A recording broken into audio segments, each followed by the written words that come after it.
The Fighting Illini beat the Wisconsin Badgers for the 9th time in a row. Locked On Illini, let's go.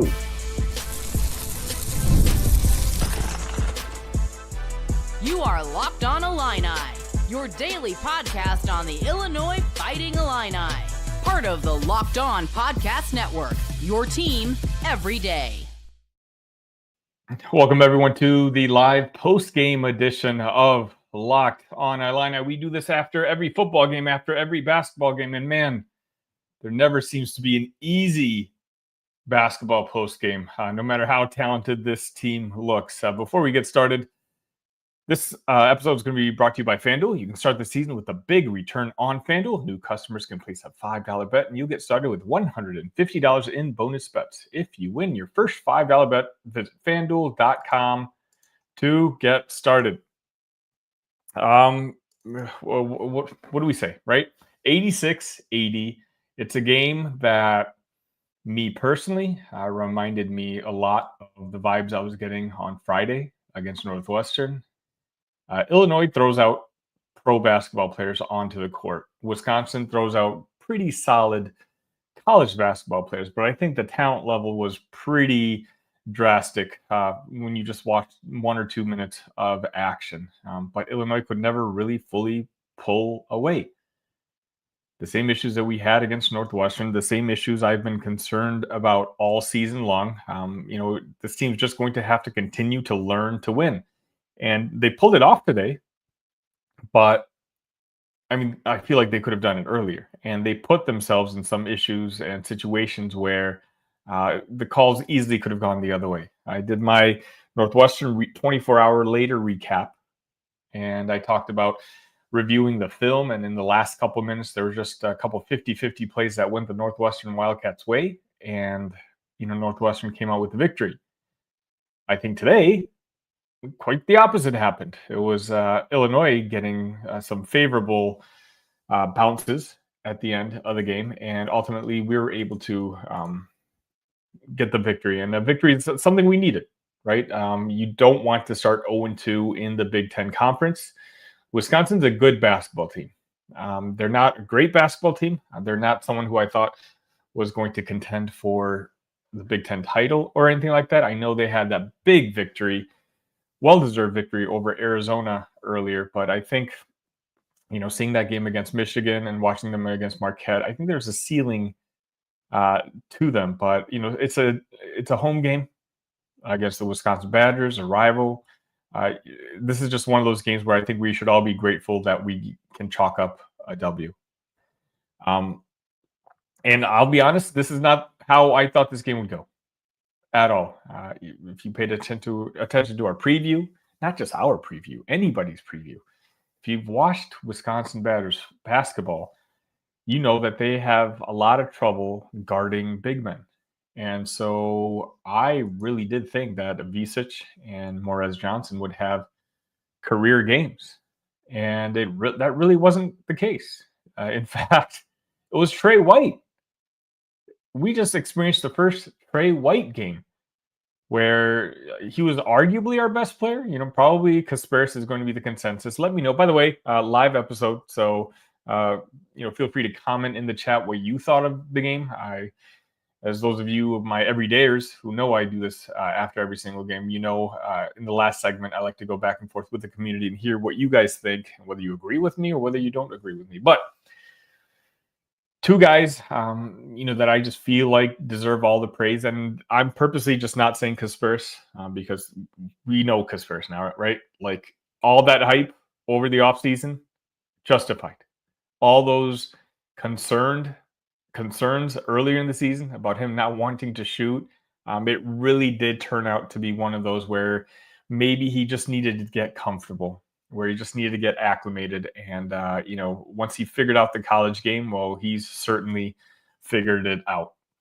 We'll talk about him a little bit more in that second segment. But again, I just want to give the flowers to Tre White and Kylan Boswell. Tre White, 23, 8-1. And just an all-around game. Kylan was guarding Tanji for a lot of this game, but, Tre White had his share. He was really our only offensive weapon in that first half. I think Kasparas had 8, but it seemed like every time we needed to play, Tre White was there. If you had told me that John Blackwell and Tanji would end up 9 for 26, I would think that we would have had a very comfortable victory. Those were the two main guys to fear on this basketball team. And quite honestly, I'm actually surprised looking at the box score now that Tanji even got up to 14. I guess, it was a couple of those late threes at the end. But for the most part, those two players were shut down. And, I'm repeating myself now, but Kylan Boswell is the best defender we've had since when? I'm trying to think. Like, I'm talking about shut down, lockdown defender. Chester?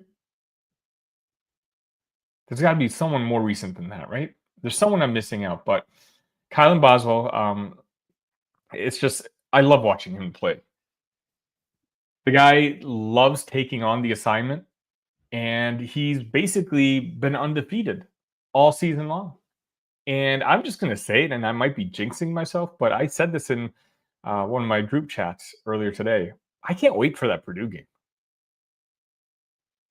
I can't wait for Kylan and to go at Braden Smith, because we saw what Braden Smith did against the Illini last year, which is with his clutch shots. But I'm looking forward to seeing him put on Kylan Island. But there's another time and place for that. There's something I was talking about in my Discord, which, by the way, there's a link in the description if you want to join. We have conversations all day, every day, and while the game was happening. I think I'm finally starting to settle on a concern that I do kind of have for the long-term viability of this basketball team. And that is, the talent is clearly there. I do think this is the most talented team in the Big Ten Conference, ceiling-wise. But we saw this against Northwestern, and we kind of saw it today. I'm still trying to figure out who the vocal / emotional leader is on this basketball team. Last year, Terrence wasn't a vocal guy, but you can see it in his face. He was a veteran. You're talking about a guy who, in his 4th basketball season, we had Coleman Hawkins, of course, one of the most emotional players, having played for the Illini for 4 seasons. Today, I was just looking for someone. Again, we would stress the lead out to 10, and then all of a sudden Wisconsin would bring it back, and the lead would be 4 again. What I was hoping to see, and maybe this is just something we have to keep an eye out for, is who's going to be the guy to just settle everybody down. The only one who I think has a persona to do that is DGL. But DGL only played 12 minutes, 1 for 4, 2 points today. You would ideally have someone on the court to kind of settle things down when they go crazy. And I just think, again, Wisconsin, I would put in anywhere from the 6 to 10 range when it comes to the best teams in the Big Ten. So it's a good victory, and it's a good basketball team that you played against today. And it's nice to have that win. But what happens when you go up against Purdue or Michigan or Oregon, some of the other good teams in the Big Ten? Like, at some point, we know Kasparas is the guy on this team, right? But the comparison I made in the Discord is Kasparas is kind of like Luke Altmaier. Very talented, but it's not one of those where you look at him and you get fired up. You get fired up because of the result of what he did, making a 3-and-1. But he's not a guy who will, pump his fist, get the crowd into it, get the players into it. Maybe that's just something that doesn't matter. But I've been watching basketball for 30, 35 years. And usually every basketball team does have that one guy. I thought maybe it would be Kylan just because he's the veteran on the team. But I don't know if it's his personality either. I think he's more of a quiet leader. And again, that's a role that needs to be filled. But I guess one of my concerns is moving forward for this season. One of the things that I'm hoping to see developed. And keep in mind, things I was looking for earlier on in the season. What is Kylan Boswell's role? We figured it out.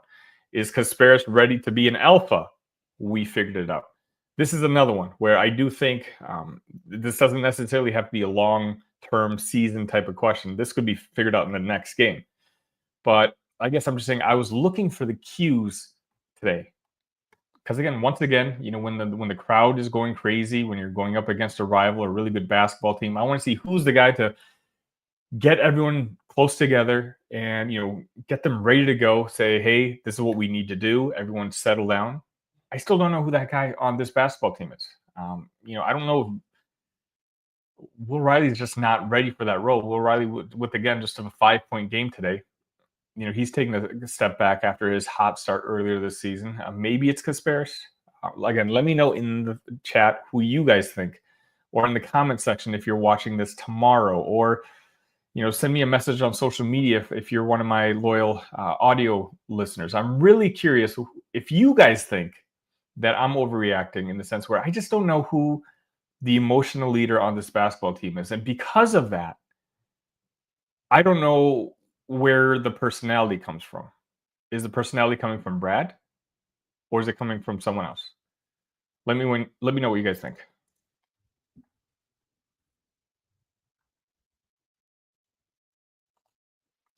Get ready to tackle the NFL action with FanDuel, America's #1 sportsbook. Because right now, new customers can bet $5 and get $150 in bonus bets if you win. The FanDuel Sportsbook app gives you everything you need to place live bets on the NFL all in one place. So when you get a hunch in the middle of the game, you can check out the latest stats, view live play-by-play, and so much more on the same page where you place your bets. Just visit FanDuel.com to join today, and you'll get started with $150 in bonus bets if you win your first $5 bet. That's FanDuel.com. Never waste a hunch and make every moment more. FanDuel, an official sportsbook partner of the NFL.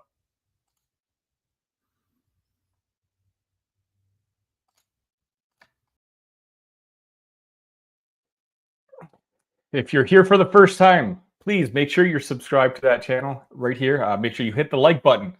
A lot of Illini fans are here on YouTube, on all bunch of different platforms, trying to figure out where they can get their Illini fix. And I want them to know that they can get it right here. I'm here producing content for you guys every single day. So if you're new here, that's right. I said every single day. You can count on about a half hour's worth of news stories following your Fighting Illini. So let's talk about the individual players a little bit more. Today, again, I thought the idea behind beating the Wisconsin Badgers would be going through Tomislav Ivicic and Morez Johnson.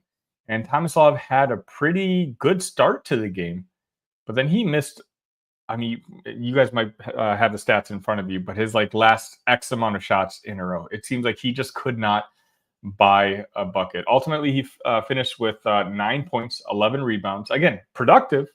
He did play 30 minutes and had a block. 9 points, 11 rebounds, only 4 out of 12 shooting, 1 from 5 from three-point land. And I think he made his first one. And then he followed that up with 4 misses. But Tomislav is another guy who I think I'm going to do a segment about maybe later this week, or I'll get to it next week. Another question I guess I'll just ask you guys is I feel like I just want him to get meaner. Tomislav seems just like a guy who's doesn't realize that he's 7'1", 255 pounds. And I talked about this in the the Morez Johnson video I released earlier today. I just want him to physically impose that big body of his onto other teams a little bit more. Wisconsin had nobody that wants to deal with any sort of physicality. And that's why I was hoping we'd get a big Morez Johnson game. We'll get to him in a second. But Tomislav, he just seems to be a guy who just happens to be 7'1", 255 pounds, but he almost shies away from the physical part of the game, which, is a detriment. If he's a guy who somehow Illinois gets to keep on for a second year, imagine Orlando Antigua getting a full year and an off season to really work with Tommy when it comes to asserting himself.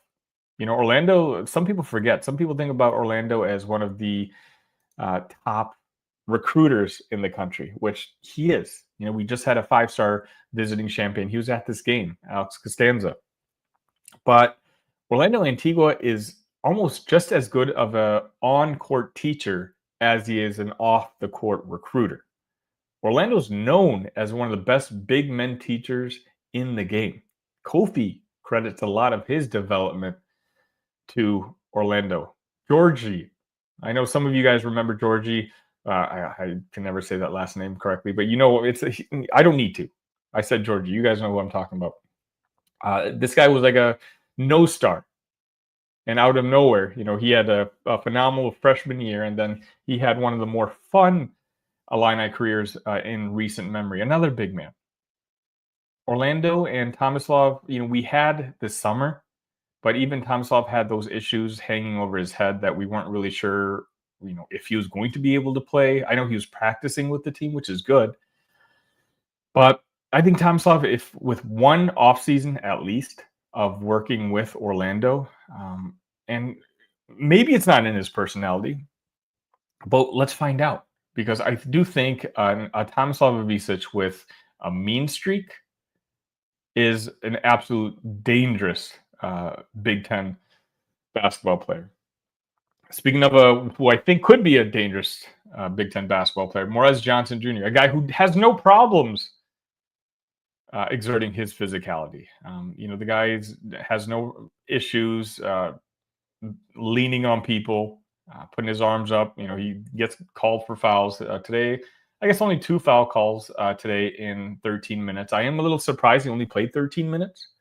Brad did seem to go out of his way saying maybe he needed to play Morez Johnson more. Was there opportunities to? Yes. And I think you guys probably know, especially if you follow me on social media or the Discord, which, by the way, I dropped a link to in the chat. Again, with like 5 minutes left, when we don't need scoring, the power forward in the game is Ben Hummerkaus. Ben Hummerkaus today had 4 points, 1 rebound, 1 assist, 1 for 5 from three-point land, 1 for 2 from free throws. Those of you who watched my video a couple days ago, I don't know what the correct word is. I understood what Brad Underwood was trying to say in his post-game conference, and I said that I was hoping that Ben would have a big bounce-back game today. But I ended that segment saying, I hope Brad eventually doesn't become too stubborn with this, right? Brad, because he does. Sometimes he looks at the numbers, he looks at the analytics, and this is not what he always used to do, but this is just something over the last 3, 4, 5 years. Illinois has become an analytics program. But those of you who are baseball fans, you guys understand that sometimes there has to be a blend between analytics and just feel for the game. The game can't be played just strictly by numbers because you're going to have anomalies here and there. Illinois, again, today, not a great three-point shooting day, 10 for 33. And even that average got raised at the end of the game because when I was looking at it earlier, it was worse. I get that you want to instill confidence in Ben Hummerkaus because you've seen your players in practice. And remember, he's the only one out of any of us that has seen this basketball team in practice.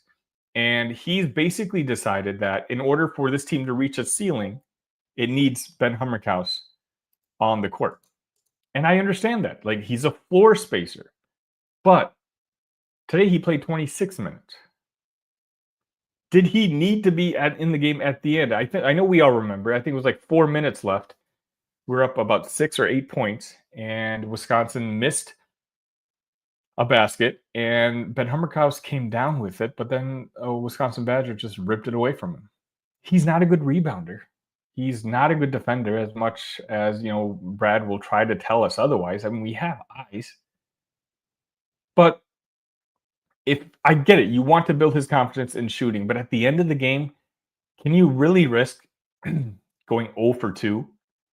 I mean, this game wasn't in the bag for us.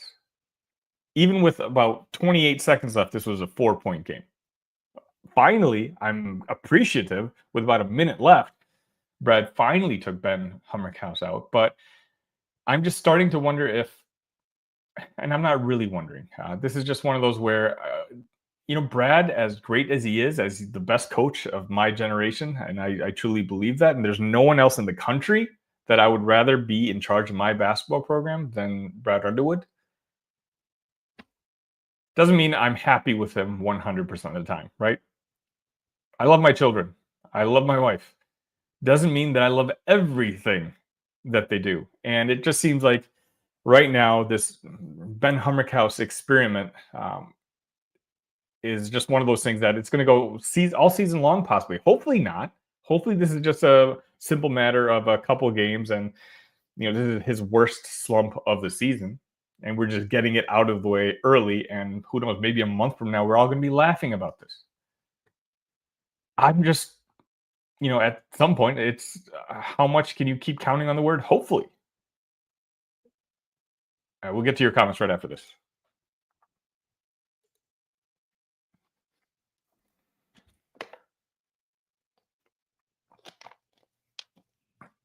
Again, we got about 80 of you in here. If you can all just hit that like button for me. Some of you stumbled on here just because you're looking for Illini content after the game. That's what happens when you hit the like button and you hit the subscribe button. It'll show this to other Illini fans. So I do this every single day. My name is Sunny Verma. You can find me at IlliniCast. All the social medias, Locked On Illini. Send me a message. Just know it's me responding. I always appreciate your guys' feedback. It's my goal to hit 2,000 subs by the year 2025. I don't think that's going to happen, but that's fine. You guys have been wonderful. So let's see what you guys have to say. Kellen says, the end of game coaching was very suspect by Brad. That garbage inbounds play didn't work. Then he calls a timeout and does the same thing. White gets put in the corner and gets bailed out quickly. Yeah. So Kellen, that's kind of what I was talking about earlier, in the sense where some of the 50-50 plays we just got lucky on. We did that football play all the time last year, that inbounds play. But this team, again, they're all young. They really didn't execute very well. And what did Brad do? He just went right back to it. And you're right. There was no foul on Tre White. And that was a very fortunate bounce for us. Jason says, let's go. KJ is a real deal, and this is why we are not coaches. Underwood knows his team. Give the man some credit. KJ, enjoy him this year, Illini fans. Oh, yeah. Kasparas, I saw that graphic where they showed like the last 6 guys to average, I forget what the exact numbers was, but like 18, 6, and 6. And Kasparas is up there with like some of the best college basketball players in recent memory. And again, I let off by saying that, he had a lot of hype coming into the season. He played very well, but his scoring wasn't there. But now he's really turned into that player that we all envisioned and we all hoped that he would be.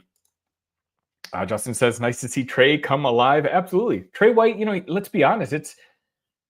I know what role Tre White was supposed to serve on this basketball team. But it's just hard when he's doing what he's supposed to do for this basketball team. And he is, because I am keeping an eye on him the way I've been doing with Kylan. But his box score numbers are just not there.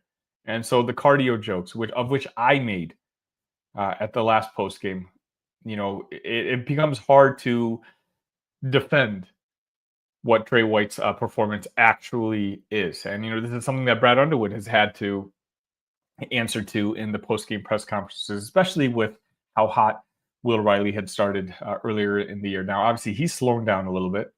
Again, 5 points, 2 rebounds, 0 for 2 from three-point land today in about 15 minutes. Will still seems, I'm going to use the same comparison. He just seems like the little brother who's super talented, who just got excited that he's allowed to play with big brother and his friends. And so when he has the ball, he always seems to be using up too much energy to come up with the shot that he wants to take. And I'm not so worried about this. I do think that Will eventually will just slow down a bit, let the game come to him. But, we're going to need a real big Will Riley game on Saturday if we're to beat the number 1 team in the country, Tennessee. Tennessee won tonight, so that pretty much locks in that they're going to be the number 1 team in the country. Tyler says, so many guys had a good night. I love seeing it. Yeah, that's the good thing about this team, right? Kasparas is going to come with it. And for the most part, Visic is going to give you, close to a double-double. But the other guys, you just don't know who it is, but sometimes it's going to be someone that's going to help this team. Whether it is a Tre White or a Kylan Boswell or a Morez Johnson Jr. Like, they have guys who, or even Ben Hummerkaus did have a very good game against Arkansas earlier, right? So it's like they have the talent there. You're just hoping that at one of these games, everyone just kind of gels together. And that's what I've been counting on. And my everydayers in here know that that's what I've been saying can happen and will happen at some point. That's why I'm so confident in this team come January and February. And, some of you disagree and you don't see it, which I totally understand. And I could be way wrong about this. Like, the big X factor here is chemistry. And I've already talked about early in the show, like, the one thing that I'm kind of concerned about is I don't know who the emotional leader on this team is. But talent-wise, I love it. There's a lot of guys that can beat you. Alan also says, on a positive note, KJ is an animal, and Tre White finally had his breakout game. Speaking of, Jason says, Riley needs to have a breakout game coming up, and let's talk about Boswell. He is a defensive stopper. Kylan Boswell, I don't even know how to phrase this. I want to use the right verbiage. He was one of those guys who was super hyped, came to the orange and blue, and then got off to a slow start, again, box score-wise. But his role on this team is arguably the most important because we don't have other guys who can just be defensive stoppers.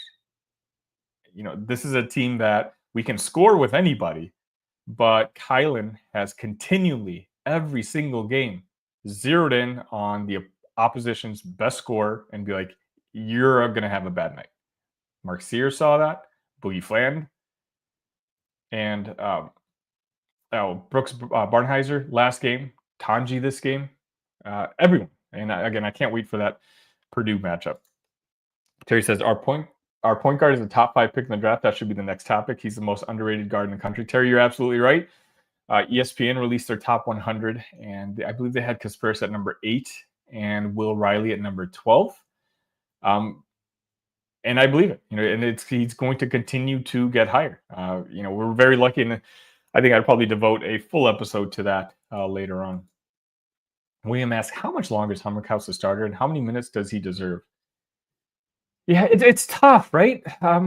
Ben is still one of those guys. Like, I guess I'm fine making him a starter because I don't know who else you can make a starter. I don't want to put Morez there, even though I think Morez is the best player, and my everydayers in here know that. I've been saying that, that Morez needs to have more court time. But between Ivisic and Morez, if one of them gets into foul trouble, you can't risk both. And Morez has a propensity to get into foul trouble. So, they kind of offset each other. So you need Ben on the floor, but it's just the way you spread out his minutes. If he's not making his shots, I get it, fine. Northwestern, 1 for 9. Today, 1 for 5. But if against Tennessee, he's 2 for 9, don't play him in a close game with 5 minutes left. Unless we desperately need scoring. But the thing, he's not scoring. So, it's one of those things where I think right now, early in the season, Brad's just letting Ben shoot himself out of it. But he's counting on the fact that he's going to shoot himself out of it. Brad says, take Hummerkaus out and start Will Riley. Why can't Riley and Tre White play together? I mean, I get what you're saying, Brad, but I don't know if Will Riley has shown anything over the last couple of games to warrant being a starter either. Will Riley has his own flaws at the moment where, again, I talked about it earlier.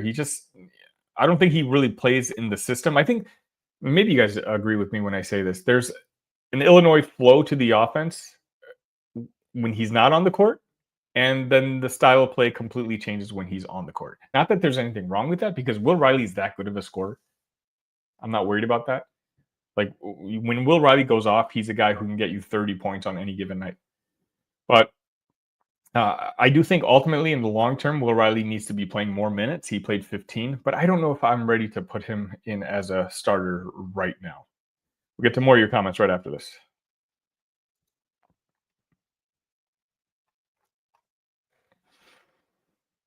All right, so most of you are agreeing with me when it came. Oh, yeah, Trent Frazier. That's right. I said Chester. Trent was a good defender himself, but he was smaller. I feel like Kylan just has more meat to him, right? He's so sturdy. He's like a tree trunk type of, but Trent Frazier's a great answer. It honestly might be Trent. Tyler says, and Michigan lost. What a wild game. I turned that game off because they're up double figures against Arkansas earlier today. So go figure. Jason says, Arkansas just beat Michigan. Our team is legit. Had one dud game against Northwestern. I don't think it was a dud game, Jason. It's a team still figuring itself out. I don't think we were off or it was an awful game or anything like that. It's just we haven't reached our potential yet, and we're on our way, and we're all kind of counting on eventually reaching that potential. So this is an interesting comment. Bill says, Ty Rodgers should have played over Ben Hummerkaus.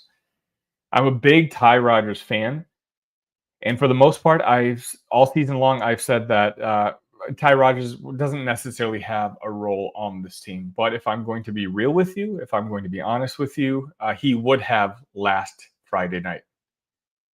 When it comes to bigger guys, the guys who are 6'7", 220, we really don't have a guy if those guys want to back you down. Kylan's done a fantastic job of it, and he did most of the game against Northwestern, against Brooks. But I'll be honest with you, I did go back and just try to think about having a Ty Rodgers there to, be the defensive stopper against those really good, offensively talented, bigger wings. Of course, we still have the same issue on the offensive end. Especially you wouldn't be able to play him and Morez together, but it's not like Ben Hummerkaus, at least over the last couple of games, has provided anything offensively either. I still think Ty made the good move ultimately in the long run for him if he wants to be a key player on a good college basketball team. And I'm sad to see him go because him committing here, and he's been one of my favorite Illini players just because I followed him since high school in Chicago. But I think this was probably best for both parties, that he decided that he's going to redshirt and probably play somewhere else next year. Lee, nice to see you. Once again, why didn't Brad have Morez in there in spot duty for Hummerkaus toward the end of the game by giving up offensive rebounds? Our best shooter, who was 62% from the line. I agree. The Hummerkaus concern still looms for another day. Harold says, Illinois has a bunch of guys that step up and have a great game. Trey, KJ, Tommy, Boswell, Wiley, and even Hummerkaus. Mark, this is a great point. I said Brad Underwood was the best coach of my generation. Bill Self is the other guy who is argued, right? I just don't know if Bill was here long enough to really put an imprint on this program that, Brad Underwood at this point has. He's almost here a decade. So for me, I just think Brad, what I've loved about him, and I'll do short-winded, I've done episodes on this before, is Brad is someone who is perfect for the college basketball game today. He is not afraid to adapt. He's always looking 2 steps ahead as opposed to what's happening in the college basketball world today and yesterday. And it's highlighted by the fact that there's an article that came out. I don't know. It was one of the big publications talking about the emergence of Igor Danim and Kasparas and how a lot of college basketball teams are going to be looking at Europe for these prospects, especially now in the world of NIL. Guess what? Brad was, again, ahead of the curve when it comes to something like this. This is something that he, has been very aggressive about. And why Kasparas matters, why Tomislav matters, is because Illinois is building itself to be a brand name out in Europe, where now other teams are going to be going out to Europe and try to recruit. Illinois has kind of already got a foundation there. Hummerkaus has not been playing well. I will say it out loud. We're all saying that one out loud. Mark, with a big prediction, says, I predict we will beat Tennessee. I'll be honest, I don't see that happening. I hope you're right. We'll see. Boswell made several dumb plays. He says, everyone can see it, but Brad Morez needs to be in there over Hummerkaus during crunch time for defensive rebounding. Hummerkaus, our best shooter, is only 63% of the line. I know. I agree.